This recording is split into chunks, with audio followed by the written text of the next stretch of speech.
नमस्कार दोस्तों, मैं लालटू दत्ता। स्वागत है हमारे इस यूट्यूब चैनल मिस्टर स्टडीपुर में। तो दोस्तों, आज हम लोग आदिकाल की विभिन्न परिस्थितियों के बारे में पढ़ेंगे। तो आइए देखते हैं क्या है। साहित्य मानव समाज के विविध भावों एवं नित्य नवीन रहने वाली चेतना की अभिव्यक्ति है। किसी काल विशेष के साहित्य की जानकारी से तदयुगीन मानव समाज को समग्रतः जाना जा सकता है। दूसरे शब्दों में, किसी काल विशेष के साहित्य में पाई जाने वाली प्रवृत्तियाँ तत्कालीन परिस्थितियों की सापेक्ष होती है। यह सिद्धांत इस बात की आवश्यकता पर बल देता है कि साहित्य के प्रेरक तत्व के रूप में हम युगीन परिवेश को अवश्य जान लें। आदिकालीन साहित्य भी इसका अपवाद नहीं है।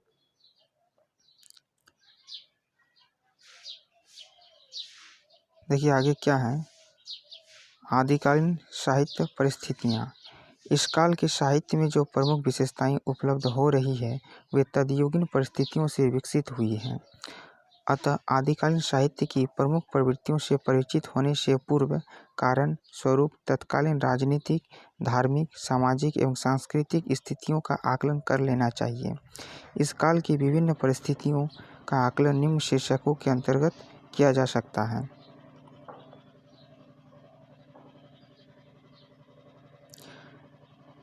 पहला क्या है, राजनीतिक परिस्थितियाँ। राजनीतिक दृष्टि से यह युद्ध और अशांति का काल था। सम्राट हर्षवर्धन की मृत्यु संवत 704 विक्रमी के उपरांत उत्तर भारत खंड खंड राज्यों में विभक्त हो गया था। गहरवार, परमार, चौहान और चंदेल वंशों के राजपूत राजाओं ने अपने अपने स्वतंत्र राज्य स्थापित कर लिए थे। राजपूत राजा निरंतर युद्धों की आग में जलते जलते अंततः शक्तिहीन हो गए थे और विदेशी आक्रांताओं का डटकर मुकाबला करने की स्थिति में नहीं रह गए थे। राजपूत शासकों में परस्पर युद्ध किसी आवश्यकतावश नहीं होते थे। कभी कभी तो शौर्य प्रदर्शन मात्र के लिए भी युद्ध किए जाते थे।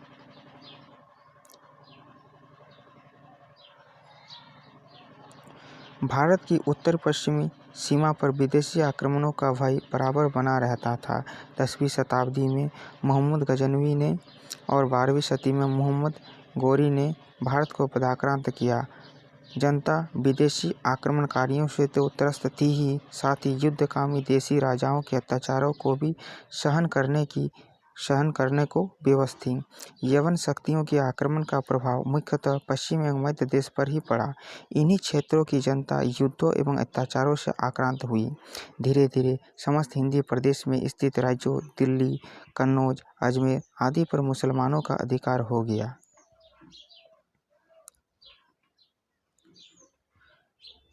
राजनीतिक परिस्थितियों के आधार पर यह कहा जा सकता है कि 8वीं सदी से 14वीं सदी तक का यह कालखंड युद्ध, संघर्ष एवं अशांति से ग्रस्त रहा। राजाओं में संकुचित राष्ट्रीयता थी। व्यापक रूप से समूचे भारत को एक राष्ट्र के रूप में नहीं देखा गया। अराजकता, गृहकलह, विद्रोह एवं युद्ध के इस वातावरण में कवियों ने एक ओर तो तलवार के गीत गाए तो दूसरी ओर आध्यात्मिकता की प्रवृत्ति के कारण हठयोग, उपदेश वृत्ति में एवं आध्यात्मिकता की बात कही गई। अब देखते हैं धार्मिक परिस्थिति। धार्मिक परिस्थिति। इस काल में अनेक प्रकार के धार्मिक मतांतरों का अस्तित्व था। भारतीय धर्म साधना में उथल पुथल मची हुई थी। वैदिक एवं पौराणिक धर्म के साथ साथ बौद्ध धर्म भी इस काल में अपना प्रभाव जमाने के लिए प्रयासरत थे। राजपूत राजा अहिंसा मूलक जैन धर्म एवं बौद्ध धर्म में विश्वास नहीं करते थे। उन पर शैव मत का प्रभाव अधिक था। गढ़वाल राजा स्मार्त मतावलंबी थे। मालवा नरेश वैदिक धर्म के अनुयायी थे तथा कलचुरी नरेश शैव धर्मावलंबी थे। वस्तुतः समस्त उत्तर भारत में धीरे धीरे शैव मत बौद्धों एवं स्मार्तों के प्रभाव को ग्रहण करता हुआ एक नए रूप नाथ संप्रदाय के रूप में विकसित हो रहा था।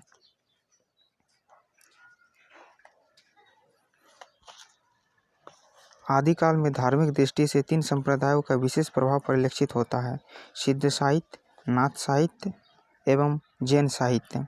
बौद्ध धर्म कालांतर में विकृत होकर वज्रयान बन गया था। इन वज्रयानियों को ही सिद्ध कहते थे। धर्म की यह विकृत अवस्था थी। धर्म के वास्तविक आदर्शों के स्थान पर आचार विहीनता, धर्म, चमत्कार, प्रदर्शन एवं भोग विलास को प्रमुखता मिल गई थी। सिद्धों का प्रभाव निम्न वर्ग की अशिक्षित जनता पर अधिक था। वे तंत्र मंत्र, जादू टोना एवं चमत्कार प्रदर्शन द्वारा सामान्य जनता में अपना प्रभाव जमा रहे थे। भारत के पश्चिमी प्रदेशों, विशेषकर गुजरात में जैन मत का बहुत अधिक प्रचार था। जैन मुनि धार्मिक तत्वों का निरूपण अपभ्रंश भाषा में कर रहे थे। स्वयंभू, पुष्पदंत, हेमचंद, धनपाल जैसे अनेक कवियों ने अपनी रचनाएं जैन राजाओं के संरक्षण में लिखी। बौद्ध धर्म की विकृति का प्रभाव जैन धर्म पर पड़ रहा था और यह भी अपने आदर्शों से दूर हट रहा था। बौद्ध एवं जैन धर्म में आई विकृति से वैदिक एवं पौराणिक धर्म में भी विकृति आ गई थी।